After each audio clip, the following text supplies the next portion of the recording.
Hi everybody, this is Justin Lake, and this is my case study for EDL 854 over the missing Booster Club funds. A little introduction to the case study.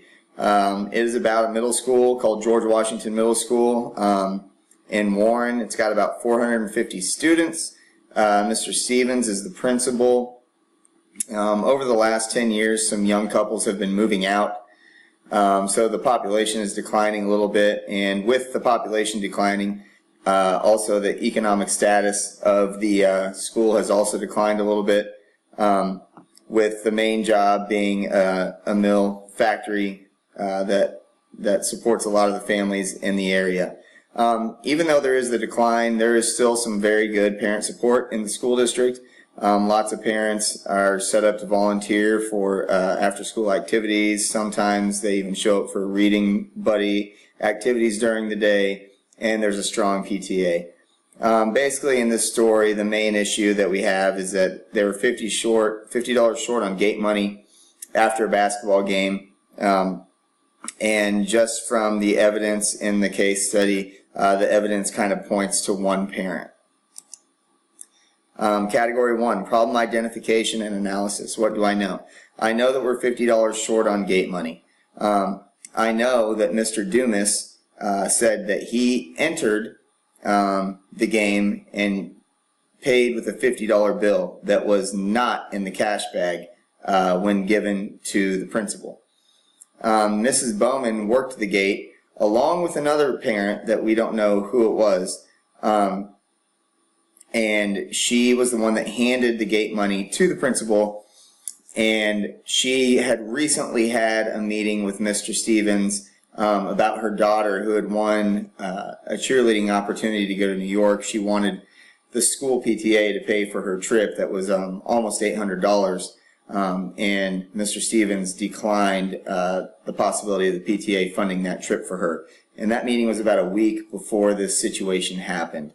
There were also 10 reported unusable tickets due to being torn and unusable, but the tickets were never seen by Mr. Stevens, and he was not made aware of these tickets until he saw the note about it in the cash bag. What do I need to know?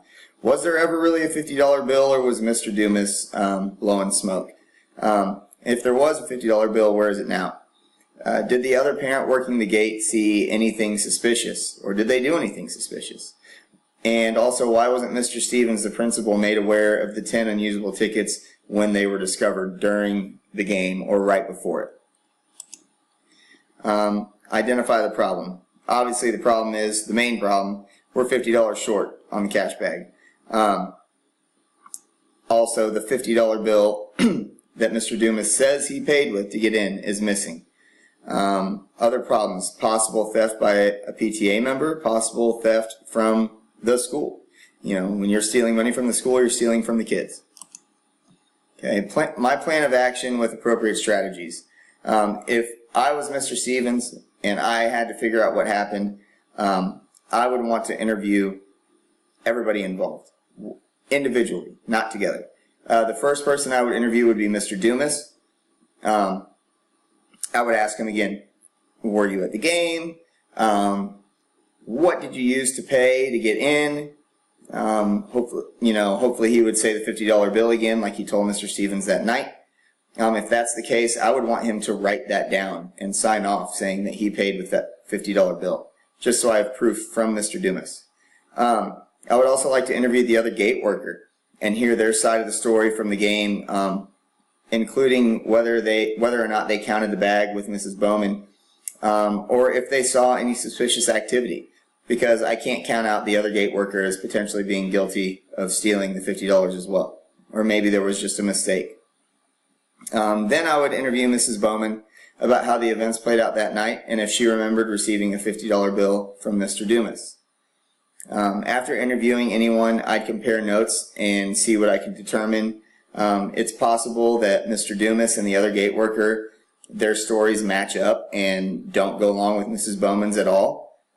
And that would lead me to believe that Mrs. Bowman might be the one who took the $50 bill. On top of all that, I would also watch surveillance video. Resolve the issues based on promoting the success of all students. If the evidence is strong that Mrs. Bowman committed theft, she will be told that she is no longer allowed to volunteer to work games, be in the PTA, or be involved in any other parent volunteer groups in the school. I would not ask for the $50 back.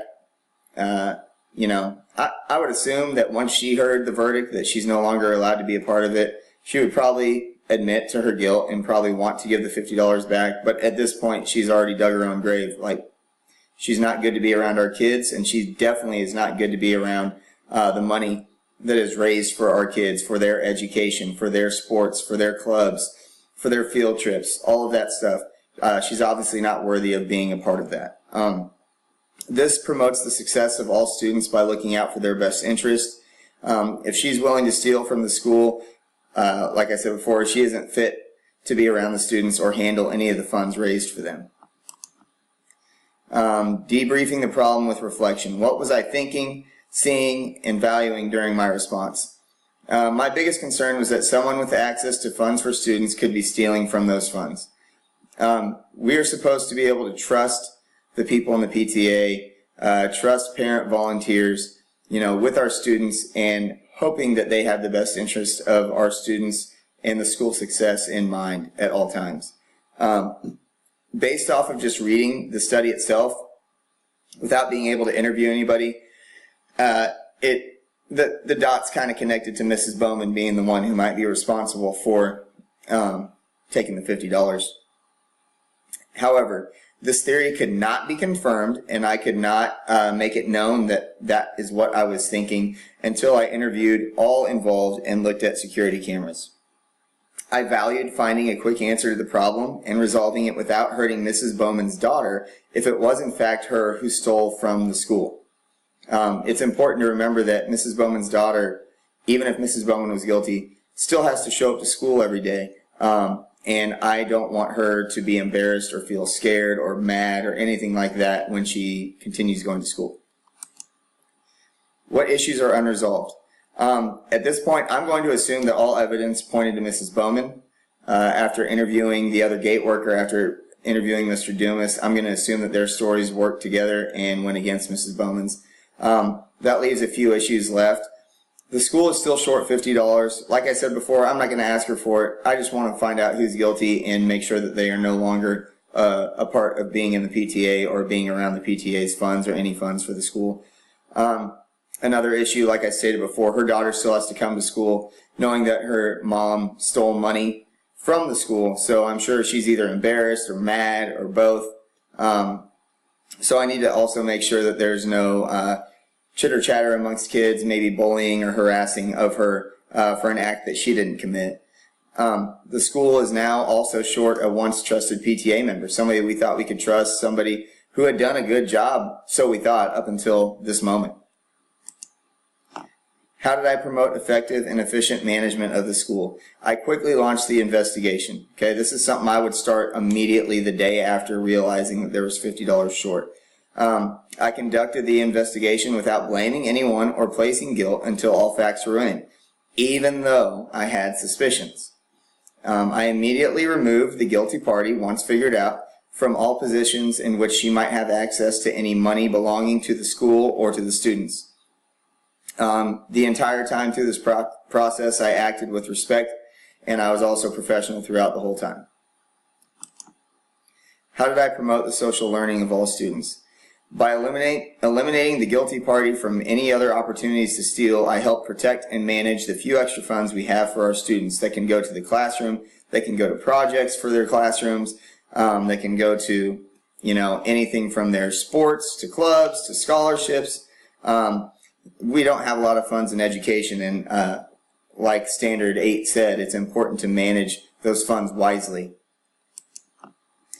How did I promote academic learning? As a principal, it's my job to create an environment that is not only safe and conducive to learning, but also funded as wisely as possible. If I were to leave the guilty party in her position on the PTA, she'd be able to steal again.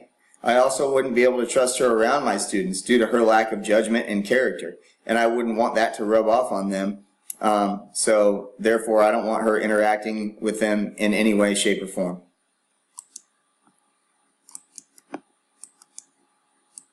And this concludes my presentation for the case study on EDL 854.